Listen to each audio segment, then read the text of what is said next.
Hello everyone. In this video, I will demonstrate how to integrate a custom form into Shopify. First, click on the app in the sidebar and search for Shopify form in the search box. Then click on the Shopify form app. First, open the app and then click on the Create From button. Then choose the form type to inline. Name the form and click on the Create button. Remember to modify the title and content inputs to fit your needs. Preview your form on the right side. In the input areas, you can add or remove inputs.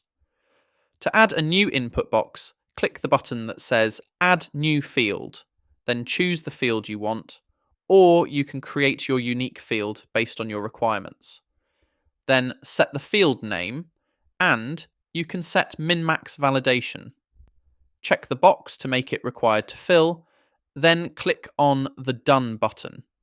After completing the form, click on the Save button at the top to save.